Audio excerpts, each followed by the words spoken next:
Hello guys. तो बात कुछ ऐसी है कि यूट्यूब ने ये वीडियो तुम लोग को इसलिए रिकमेंड किया है जिससे तुम लोग एक स्विंग ट्रेडर बन सको, प्रॉफिटेबल ट्रेडर बन सको और कुछ सीख सको। लर्निंग के इस वीडियो में आप लोग का स्वागत है। टेलीग्राम की भी बात बाद में करते रहेंगे बीच बीच में वीडियो के, एंड एक्सेल फाइल की भी डिटेल में बात करते रहेंगे। एसबीआई कार्ड जो स्टॉक आज हम डिस्कस करने जा रहे हैं उसको मैंने यहाँ ऐड कर दिया है, लिस्ट एंट्री मार दी है मैंने। तो वीडियो को स्टार्ट करते हैं without wasting any time. SBI card हमारे रडार पे और मैं अंबुजा सीमेंट के बारे में फिर से डिस्कस करूंगा इस वीडियो में, ठीक है। बट इस वीडियो में के कंटेंट में एक और चीज़ है, पहले स्टॉक डिस्कशन होगा, उसके बाद मेरा लॉस डिस्कशन भी होगा। आज मैंने एक 15,000 का लॉस, ग्लोबस स्पिरिट करके एक स्टॉक है जिसमें मैंने ट्रेड ली थी, एनालिसिस भी बनाया था, उसमें मेरा स्टॉप लॉस हिट हुआ। उसके बारे में मैं डिस्कस करूंगा आप लोगों से, और उसमें एक छोटी सी मैंने गलती भी करी, उसके बारे में भी मैं खुल के आप लोगों को बताऊंगा। तो वीडियो एंड तक देखना है, पूरा बिल्कुल अच्छे से देखना है, जैसे पूरा सीख के जाओ एकदम लास्ट तक कि भाई क्या बताया है इसने, ठीक है। सबसे पहले तो मैं यहाँ से इसको रिमूव करता हूँ, चार्ट को बड़ा कर देता हूँ। हाँ, चार्ट बिल्कुल बढ़िया दिख रहा है, बड़ा दिख रहा है। अब देखो, सबसे पहले ये क्या हुआ है कि यहाँ पे स्टॉक ओपन हुआ, ऊपर गया, रिजेक्शन खाया, एक लो बना दिया, ठीक है। जब भी मार्केट एक लो और हाई बना देती है और उसके बीच में घूम रही होती है, तो सब पता है क्या करो, फिबोनाची उठाओ, लो पे रखो, हाई पे रखो और इसको जो है दूर तक ले जाओ ऐसे करके। फिर तुम्हें पता चल जाएगा कि क्या माजरा है।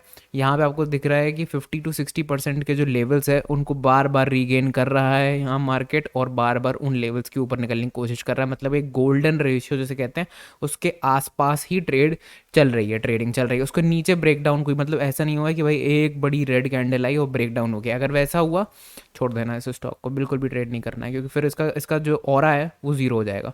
अब देखो, यहाँ से ऊपर से मैंने एक काउंटर ट्रेंड लाइन थ्रो कर दी है। ये वन साइड मूव आया, फिबोनाची हम देख चुके हैं ऑलरेडी। मंथली टाइम फ्रेम की बात हो रही है बाय द वे।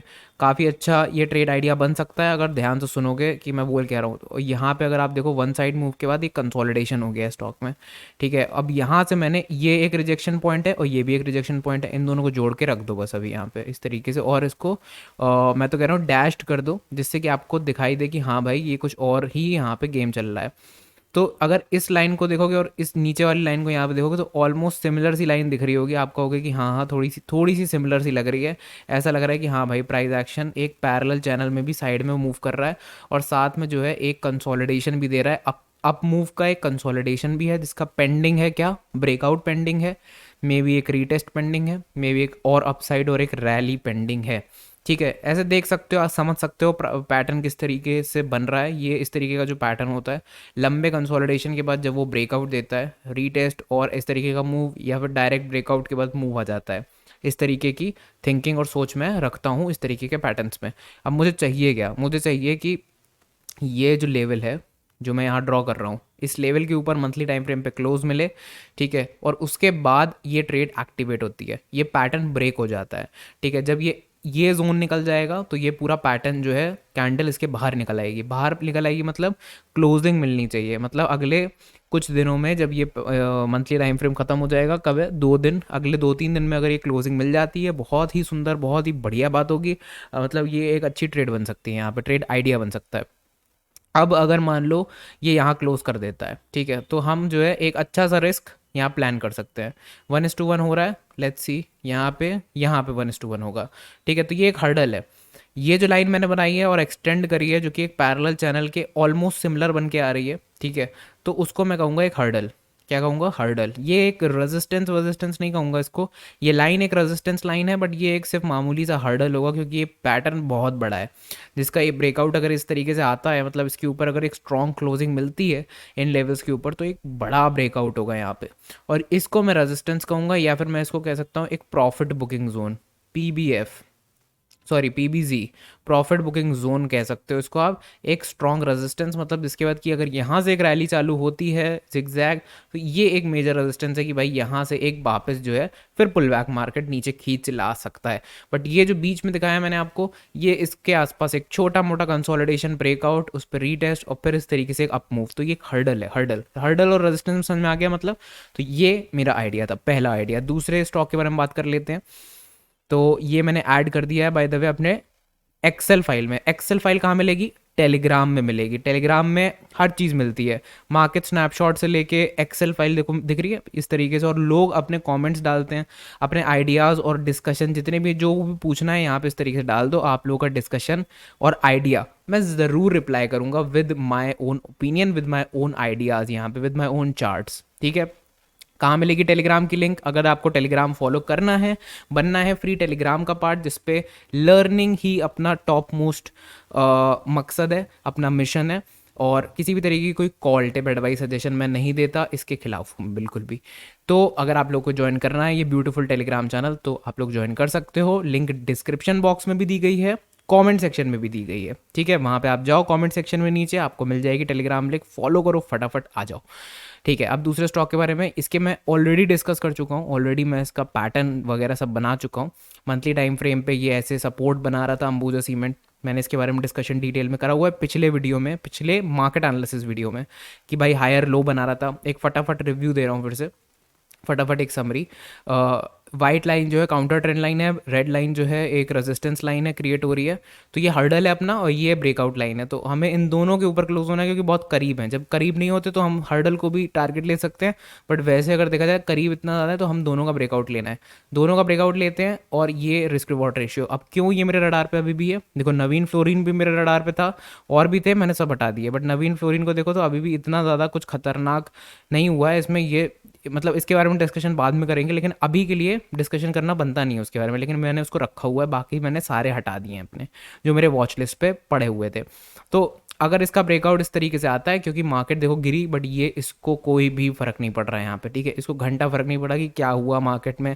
ठीक है, ऐसा लगता था जैसे सो रहा हो। ठीक है, और अभी भी अब जाके जागा है कि भाई चलो मार्केट ऊपर आ गई, अच्छा ठीक है तो ऊपर बढ़ते हैं, ये उस तरीके का, मतलब इसको कोई फर्क नहीं पड़ा बेसिकली, बोलने का ये मतलब है मेरा। ठीक है, तो ये पार्ट खत्म। अब अगर आप लोगों को मेरे लॉस के बारे में जानना है, जो मैंने ग्लोबल स्पिरिट्स में करा, और मैं उसको थोड़ा डिटेल में बताऊंगा, समझाऊंगा, तो वीडियो के सेकंड पार्ट पे अब हम चलते हैं। एंड अगर आपको वीडियो यही फिनिश करना है, कर सकते हो फिनिश।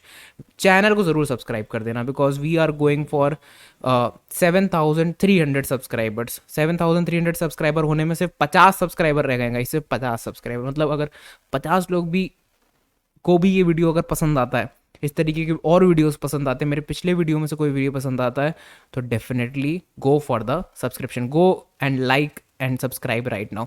चलो अब बढ़ते हैं आगे, ग्लोबल स्पिरिट्स के लॉस के बारे में बात करते हैं फटाफट।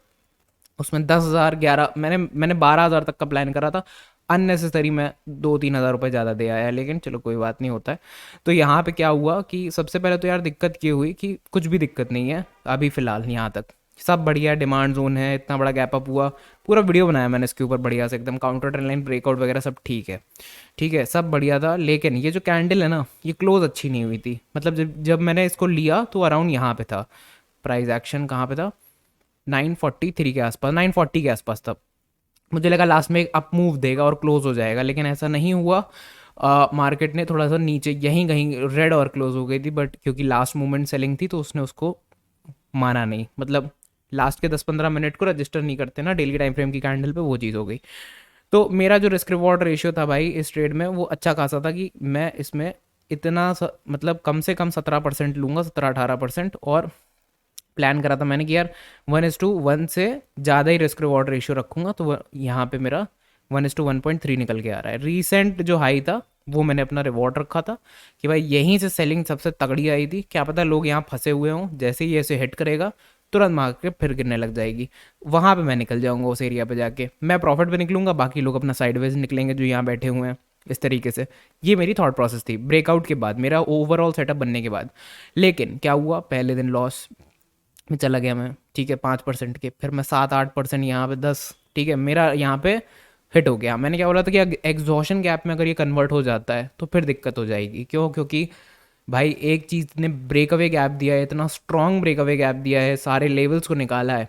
अब अगर वो फिर से एग्जॉशन गैप में बदल रहा है, मतलब ये गैप अगर फिल हो रहा है, एग्जॉस्ट हो रहा है ये गैप, इसका मतलब कुछ तो दिक्कत थी जिस पे ऊपर नहीं जाना था। मोस्टली क्या होता है कि जो एग्जॉशन जो ब्रेकअवे गैप होते हैं वो इस तरीके से कंटिन्यू करते हैं ऐसे, या फिर ब्रेकअवे गैप एक बार नीचे के लेवल को टच करते हैं, जैसे कि यहाँ तक ये टच कर रहा था 23 जनवरी तक, और फिर एक रन अवे गैप बना देते हैं कि मतलब गैप नहीं फिल किया, भाग गए, रन अवे कर दिया, मतलब रन अवे हो गए, दूर चले गए, भाग गए। ठीक है, गैप को टच करके भाग गया। इस तरीके का कुछ पैटर्न क्रिएट करते हैं, लेकिन यहाँ गैप थ्योरी फेल हो गई। मतलब फेल क्या हो गई, स्टॉप लॉस हिट हो गया। गैप थ्योरी तो भाई फेल कैसे हो सकती है, ठीक है। तो यहाँ पे स्टॉप लॉस हिट हो गया इसमें, और कितने का हुआ, 13 का, 12-13 का रखा था मैंने, बट मेरा थोड़ा ज़्यादा हो गया। मैं यहाँ 15 पे निकला हूँ, ठीक है। तो 15,000 के अराउंड लॉस पे मैंने इसको बुक कर लिया भाई, कि अभी भी 1:2 risk reward ratio. Risk reward ratio सबसे इंपॉर्टेंट है, कि भाई ऐसा ना हो कि तुमने जो है 17% का अगर टारगेट रखा है और तुम बुक यहाँ कर रहे हो 25% पे, तो फिर तुम में कुछ दिक्कतें हैं जो तुम्हें सही करने की ज़रूरत है। लेकिन हाँ ठीक है। और ऊपर से मेरा अपोलो में जो 20,000 का प्रॉफिट हुआ था, उस पर मैंने पूरा डिटेल में वीडियो बनाया था। अभी ये आज ताज़ा ताज़ा बुक करा है 15,000 का लॉस। तो अभी ये दिखेगा नहीं वो कंसोल पे, जब ये कंसोल पे दिखेगा तो वो भी मैं शेयर कर दूंगा आप लोगों के साथ बाद में, ठीक है। तो अभी फिलहाल जो है एक प्रॉफिट बुक करा हम लोगों ने, एक लॉस बुक करा है स्विंग ट्रेडिंग में, वो भी ठीक है, पीसफुल है माइंड एकदम, बिल्कुल जो है अभी ठीक है। आज थोड़ा सा इधर उधर हो गई थी चीज़ें, मानता हूँ, लेकिन उसके बाद फिर मैंने अपने माइंडसेट को रीसेट किया, फिर से बैठा शांति में, और फिर मैंने एग्जीक्यूट करी चीज़ें, कि अब जो है ऐसे ऐसे होगा। अपने जर्नल्स जो है मैंने आपको दिखाए हुए हैं ऑलरेडी, मैंने भरे, फिर से पूरा पेज लिखा मैंने उस पर, और फिर मैं समझा कि हाँ यार मेरी गलती क्या थी, कैंडल अच्छी नहीं थी, ये मेरी एक गलती थी, मैं मानता हूँ। लेकिन ओवरऑल इट्स अ ट्रेड। तो ट्रेड को अगर गलती हो गई है तुमसे और तुम्हें लगता है कि अभी भी ट्रेड जा सकती है, ठीक है, तो उसमें बैठना चाहिए, ट्रेड में बैठना चाहिए, उसे मैनेज करना चाहिए, उसमें 100 गलतियाँ और नहीं निकालनी चाहिए। तो 100 रीजंस निकालने से अच्छा स्टॉप लॉस को मानो, आगे बढ़ो, नेक्स्ट ट्रेड पे बढ़ते हैं, ठीक है। तो नेक्स्ट ट्रेड्स मैंने डिस्कस कर ली हैं आप लोगों से, अंबुजा और वो SBI कार्ड, ये डिस्कस कर ली। फिलहाल मैं, मुझसे अगर पूछोगे तो मैं मिंडा में बैठा हुआ हूँ अभी। कुछ क्वांटिटी से क्या, मेन क्वांटिटी मेरी मिंडा में ही है, ठीक है। एंड डिस्क्लेमर दे देता हूँ, please do not get influenced by what I से, कि भाई हाँ ये मिंडा में, तो मैं बिल्कुल भी नहीं, दूर दूर तक ये हरकत बिल्कुल भी नहीं करनी है। आप लोगों की खुद की ट्रेड्स है, खुद का सेटअप है, खुद के आइडियाज़ हैं, उसको फॉलो करो, या फिर किसी से कंसल्ट कर लो। मेरी ट्रेड्स को कॉपी नहीं करना है बिल्कुल भी, ठीक है। Good luck and good bye guys, because जो मुझे लॉस हो रहा है अब वो भी अगर फेस कर सकते हो, सो सी, इस तरीके से। क्योंकि मुझे अभी कल तक जो है अराउंड 20, मुझे आज मॉर्निंग तक 25K का लॉस हो रहा था इन मिंडा, बट वो मार्केट क्लोज होते होते वो 12-13 हज़ार का लॉस रह गया है, ठीक है। सो और मैंने उसमें ऐड और करा है मिंडा में। सो डिफरेंट चीज़ें हैं, डिफरेंट पर्सपेक्टिव है, डिफरेंट कैपिटल है सबका, डिफरेंट माइंडसेट है सबका। सो दैट्स वाई कॉपी करने से कुछ नहीं होगा, सीखने से होगा। तो अगर आप लोग को इस वीडियो से कुछ नॉलेज मिली, वैल्यू मिली, और आप लोगों को लगता है कि वो आप अप्लाई कर सकते हो, तो डेफिनेटली यार सब्सक्रिप्शन तो बनता है, सब्सक्राइब करो चैनल को। उससे क्या होगा, मैं मोटिवेट होऊंगा कि हाँ भाई इतने लोग मुझे देख रहे हैं। जैसे पिछले वीडियोस में अचानक से व्यूअरशिप बढ़ी है, लोगों ने सब्सक्राइब करना ज़्यादा चालू कर दिया है, तो वापस मैं उतनी एनर्जी से, उतने पावरफुल तरीके से मैं बोल पा रहा हूँ, ठीक है। ये सब कुछ मैं आप लोगों के लिए कर रहा हूँ, और साथ में अपने लिए भी कर रहा हूँ। तो yes, thanks a lot, will see you in the next video. कल मिलते हैं एक नई वीडियो में, फ्रेश वीडियो में। इतनी ही एनर्जी से लाइक ज़रूर करके जाना। 50-60 लाइक का एक टारगेट रख देते हैं छोटा सा, उसको भी पूरा कर देना। Thanks a lot. बाकी सारी डिटेल्स, डिस्कशन सब, एक्सेल फाइल वगैरह से लेके मार्केट स्नैपशॉट, चार्ट डिस्कशन, सब टेलीग्राम पे होता है। गुड बाय।